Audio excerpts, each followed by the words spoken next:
Hello everybody, welcome back to the channel. My name is Kwasi, and in this video we're going to be looking at some of the top young talents, or not even young talents, but some of the top talents in the world that was so close to joining Arsenal. Goal.com have compiled a list. They had a very big interview with Arsenal's former manager of the recruitment process, and they were speaking about so many things, and I found a lot of interest in this video. Instead of the breaking story show, which would be airing now, let us just look at this article compiled by Charles Watts. I found a lot of interest in it because we've always had these rumors flying around. Arsenal was close to Zlatan, Arsenal was close to Messi, Arsenal was close to Jadon Sancho, Arsenal was close to Jude Bellingham, and others. But for me, the most interesting name right now is Jadon Sancho, because he's one of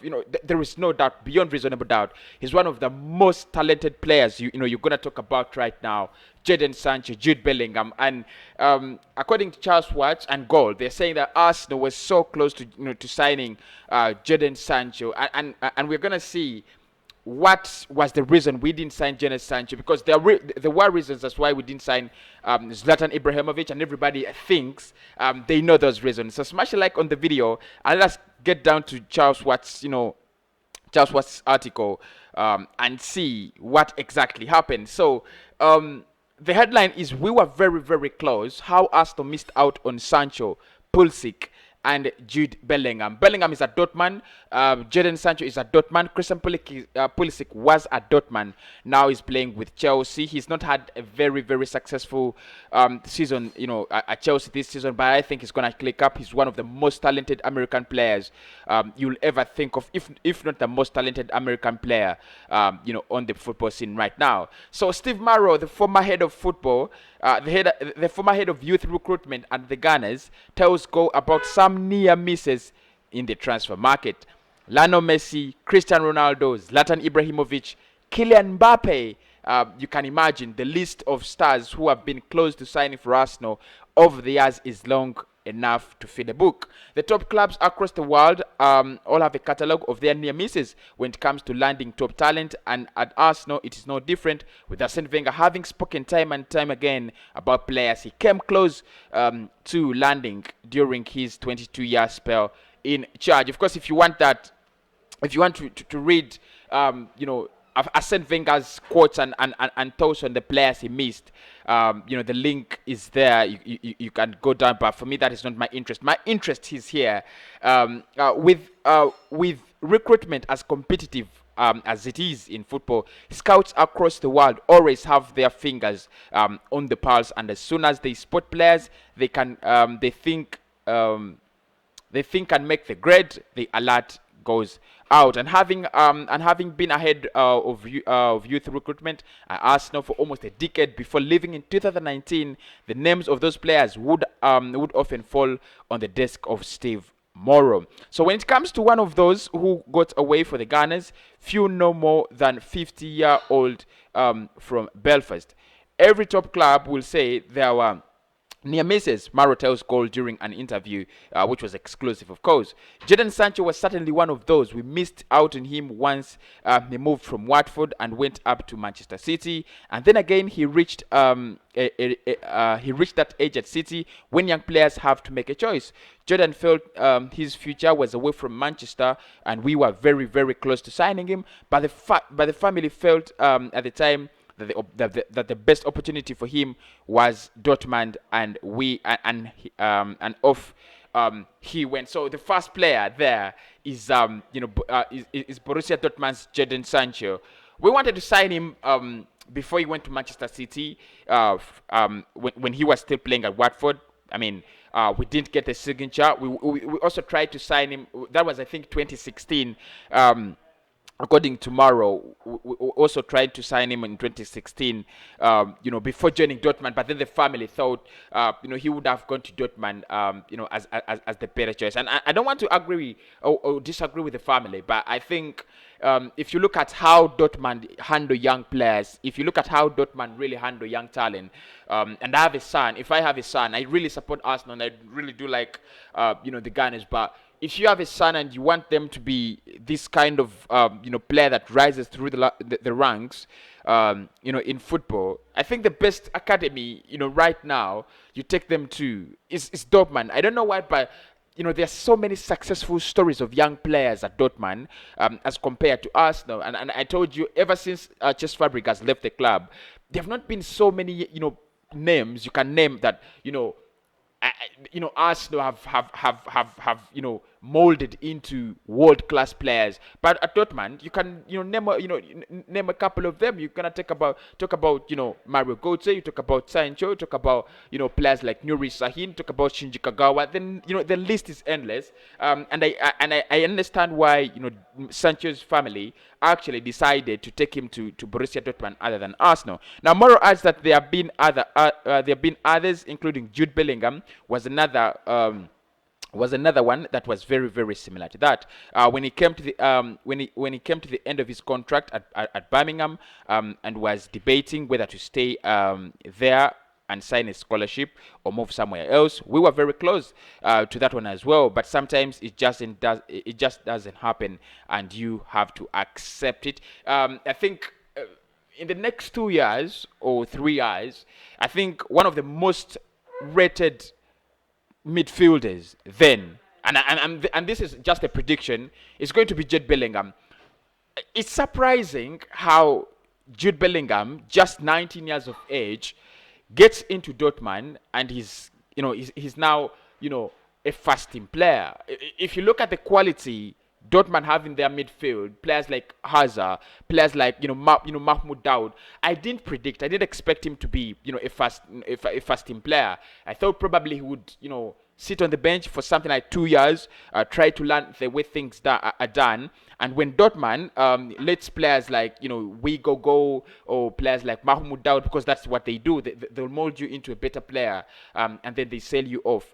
But it's surprising how Jude Bellingham broke into Dortmund's first team rather, and he's playing good football, and he's one of those players that actually are dependable, are reliable at Dortmund. And I think really Arsenal missed out on a big deal. But I still remember United were interested as well. It was a very big tie between them and Dortmund, and I think Dortmund really did very good business to snatch or get Bellingham away from the hands of Manchester United, because they were really interested, and they had the money, and they had everything to get this player to their side. Finally, Dortmund took him. Another star who was on Maro's radar during his time at Arsenal was Christian Pulisic. In fact, the United States international even traveled to England and spent some time with the Gunners as a teenager before eventually moving to Borussia Dortmund. Through our connections in the States, Christian was one that I actually had over at London Colony as a 14-year-old, recalls Maro of the Chelsea winger.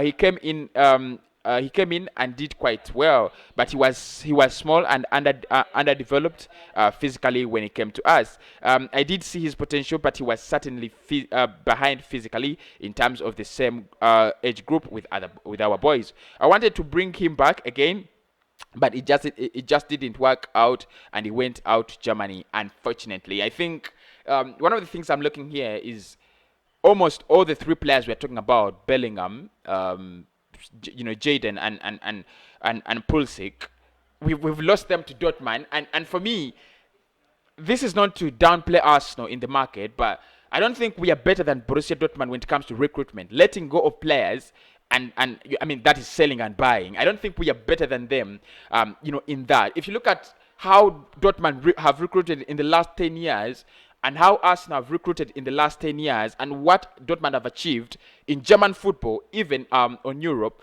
there's a big difference. I mean, okay, you would say if the first 10 biggest clubs in the world, Barcelona, Real Madrid, PSG, Bayern Munich, Juventus, I don't know if AC Milan really qualifies anymore, but you're talking about that tier that really spends a lot of money. Of course, Manchester United, Manchester City, and Liverpool.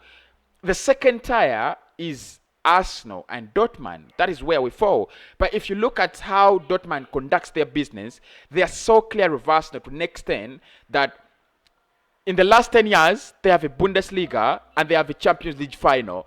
Arsenal do not have any title when in the league. We do not have any progress when it comes to the Champions League. Actually, the best we have done is to finish on the finals of the Europa League under Unai Emery. So I think Dortmund's recruitment is a little bit clear of Arsenal. So actually not a little bit, but so clear of Arsenal, because I think for them, they have their transfer policy spelled out. They bring in good talent and they develop it and sell it at a very very high price after winning something, because I think I don't remember a season when Dortmund failed to qualify for top four or the top two spots, or in the league. It really happens. Apart from when Bayer Leverkusen tries so hard, or RB Leipzig now as the new challenger in German football, but it has always been Bayern Dortmund. And for me, I give a lot of credit to the recruitment process at Dortmund.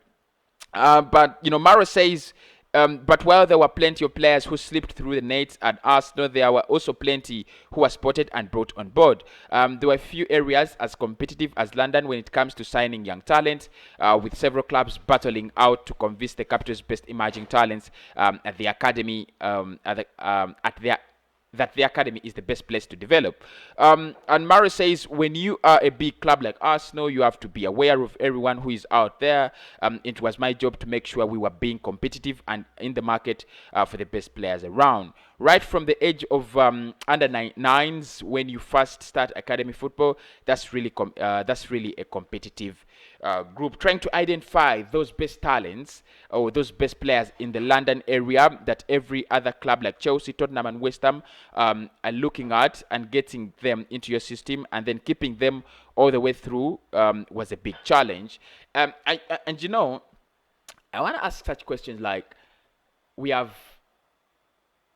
academies from under nines, but where do these players go? I mean, we literally don't have so many players coming through the ranks. The under 23s is one of those clubs that are really doing well, but I don't see these players. Look, you talk about Balogun, Nketiah, Willock, Reece Nelson, and Smith Rowe, and Saka maybe, and these are players that have developed through the ranks for the past 6 years.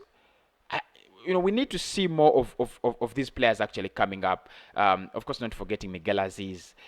We had to put the best structure in place and make sure we knew what we were and the product we could offer these young players. And of course, he says, I'm very proud of the work we did on that, and you see the results of that today in the likes of Emily Smith-Rowe and Bukayo Saka, who are helping to drive the first team forward at the moment. Of course, Saka, one of those talents that I really do appreciate, really appreciate. And of course, when he was speaking about Saka, Steve Morris said, Bukayo always stood out physically because he was well developed. He had that power and that strength and was very direct. But you could see that he had the great technical ability and was very intelligent. What was also impressive was his maturity from a young age and his mentality. Nothing fazed him.